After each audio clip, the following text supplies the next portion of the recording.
I'm a huge fan of e-ink displays. I've used my Supernote Nomad practically every single day, and I've wanted a smart e-ink display panel in my home for a while now. So when I saw the TRMNL, I was intrigued. I've seen DIY solutions for e-ink displays, but commercially available user-friendly ones, they always seem to be a bit too expensive or just generally disappointing, or often both. So whilst this one's not cheap, at just over £100, it's starting to fall within the reasonable price range, so I thought I'd check it out.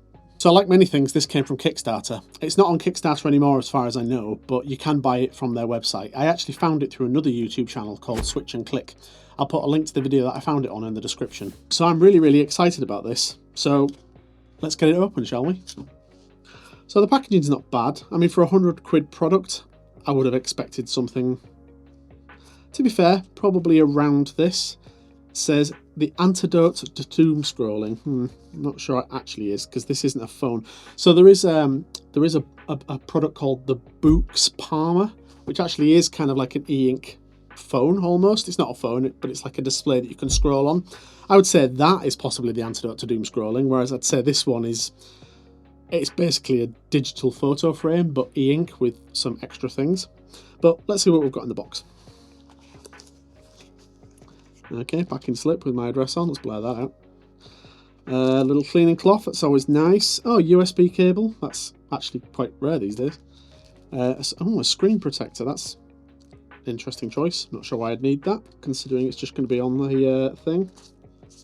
Bit of foam, nice, okay, cool. And that's pretty much that. What's this say at the bottom? More signal, less noise. Yeah, cool. Oh, it's got the instructions, so we'll probably just keep those for the time being. It's always nice to see when things are packaged protectively. I think, again, for a premium product, I think maybe a little bit of foam or a bit more padding just to make sure it was properly protected would have been nice, but this is decent. Oh, bubble wrap as well, that's pretty cool. Oh, this is lovely. Oh, I'm glad I went for the wood one. So it comes in quite a few different colour options. You can actually see them on the box. So there's a black one, or possibly a grey one, the wood one, which is what I went for, and then a white one. So I know that the white one is white, so I'm guessing this one is black, and they've just got the colour set up a bit weird on the box. But whatever. This is beautiful. So yeah, I am going to do a DIY or buy version of this, where I'm actually going to make my own version, because I've actually got all the pieces for one of these, so I can build it effectively for free, but I'm not going to be able to make anything that looks as nice as this. One thing I will say is, I don't think this is wood, this is plastic. This is wood style plastic, which I'm not a huge fan of. I would have preferred something that was actual wood, but I suppose that might have bumped the price up a little bit, and it would have made this variant probably quite a bit more expensive as well. Oh, it's got a nice little stand, little on-off switch. Presumably that's a reset switch. That looks like a speaker. That's cool. So it can possibly play like sound effects on music. I can't imagine it's a very good speaker in a device like this, but you never know. It even looks like it might have microphones. That's very intriguing. I'm looking forward to seeing what they do. Future Foxy here. So I've actually just taken the thing apart, and it turns out there isn't a microphone, there aren't speakers. The little holes on the side were little things that you could put the pin in to actually open the case up, and I think the holes were possibly just for either cooling or to help with the Wi-Fi signal, because the Wi-Fi adapter was right underneath where they were. So no speaker, no microphone. And a nice little wall hook for getting it on your wall. Is this damage? Okay, so there's a little bit of what looks like tape there. I'm guessing that's a bit of piece of patch. But yeah, survived. Oh yeah, there's another piece there. But it survived shipping quite well. Let's turn this thing on.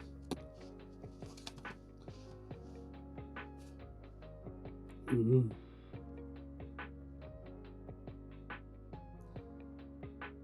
Connect your phone or computer to terminal Wi-Fi network and scan the QR code for help. So my phone's filming right now, and I haven't got a computer with me, so I'll be right back. Okay, so I've got my computer. I'm probably going to skip through most of this quite quickly on this video, because I can't imagine this would be very compelling content. I need to connect to that terminal Wi-Fi network. Connect to my Wi-Fi. Wow, that was really easy. So I'm guessing it's going to refresh any second. Hey, you're all caught up. Add more plugins to your playlist or enjoy the outdoors. Go touch grass. Okay, let's add some plugins. Days left. Days left until what? Oh, the end of the year. Okay. Seemed a bit ominous. Okay, let's add a plugin. Let's add my YouTube analytics, because this is one of the things I was quite interested in. Because obviously, I'm a new YouTuber, so I'm literally on my channel page every single day, refresh and refresh every 5 minutes. So it would be quite nice to not have to do that. So let's connect. Link it to my YouTube account. We'll go back a month. Plugin created and added to your playlist. Take the days left one out because that's just depressing. So now we should only have our YouTube.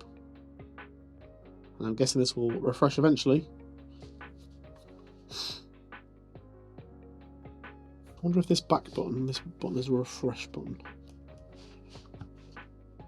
It is! There we go. That is really nice. Oh, okay, so I can see on here, the reason why it didn't refresh very quickly, even though I changed the settings and I had to manually refresh, is there is actually a refresh rate, which I'm guessing will save the battery life. So I've heard that this one has an absolutely incredible battery life, and you can actually expect to get about 2 to 3 months on a single charge, depending on how often you get its refresh. I'm guessing if you have it refreshing every couple of minutes, then that means it has to connect to the Wi-Fi, then do a refresh, and all of that will drain the battery. So probably have it set to something relatively sensible. I think this sort of thing, for my use, I don't need it to be instant. I actually think maybe every 10 minutes is probably reasonable. Don't like this slider, because I've got 5 minutes there, I've got 15 minutes there, so what's this? What's that? It would have been nice to actually see exactly what that is. Come on, guys. That's not a difficult UI thing to do. Email when the battery runs low, that's a very nice idea. Over-the-air updates enabled. Disable to use your own firmware. Okay, you don't actually have to use Terminal's interface. So it's got a ton of really, really cool integrations. So the YouTube one was one of the ones I'm excited about. I'd also quite like to have my calendar on here. I would also like to have my to-do list from Todoist on there.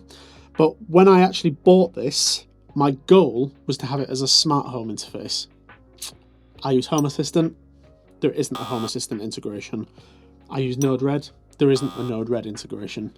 Even though it has the option for you to make your own, the chances of you getting a Node-RED or Home Assistant integration to work well on this, actually not all that high. At least not in a way that would be good.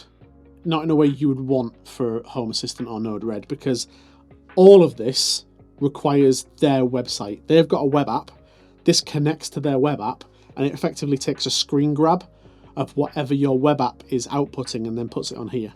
So it doesn't, strictly speaking, have an integration for Home Assistant, and it won't, because Home Assistant is local, it's on your network. So their website would have to go into your network, capture the data, and then push it back out to their website, store it on their website, so it can be available as a screen grab. I don't know about you, but that's not in the spirit of local control, that's not in the spirit of Home Assistant or Node-RED. I don't really want to do that. What you can do is you can put your own firmware on it, which effectively turns it into just a whatever you want it to be device. You can also intercept the server that it goes to, make your own server using like Python or something like that, and then you can do all of the same stuff where it effectively will grab a screenshot and display that screenshot, but you can do it yourself locally. So that's really cool. It's really nice that they let you do that. Although, if I'm going to go to all that trouble, kind of might as well build my own, which means the only benefit of this is how nice it looks. And I'm not quite sure that the price point makes sense after that, because yes, this is a very pretty device, but this cost me £100, well, 106. So I got the developer version, which has a few extra features, like this dip here, I think, is a bigger battery, that sort of thing. So this was actually a little bit more expensive. I'll put the price up on the screen because I can't remember exactly what I paid. But at that price point, I'm not convinced this makes sense. If you only want to use it for its cloud services, and the idea of it is that you have something that's just plug and play, literally you turn it on, sign up to their website, and there you go, then yeah, I can see it. So you can buy e-ink displays around this size, I think this is about 7.5 inches, for about 40 quid. So I would say having a case on it, which is, let's face it, that's all this is, case plus battery plus microcontroller, 60, 70 quid. I would say it was probably a fair price. maybe 80 if you want to stick a little bit of extra profit on it. So I would say that this is reasonable. It's not a rip-off. I don't feel ripped off with this. I think this is a really nice product for the price. But I don't think the price point is quite right yet. And I think without any sort of local control, it's not really something that I would want to link to my smart home. So I think I'm definitely going to do a DIY version. I think that'll be really, really cool, and I would like to see that. But as far as initial impressions go, this is really nice. I would probably recommend it. I'm going to do a proper review later on. This is obviously just an unboxing. But if you do want to see a review of it, go check out Switch and Click's review, because they've got one out right now. Again, I'll put a link in the description. This is my first unboxing video, so probably it was a little bit awkward, and I do apologise. But if you want to see me unbox anything else, if there's any particular products that you're interested in at the minute, drop a comment, give us a like, give us a subscribe, and I'll see you in the next one. Ta-ra!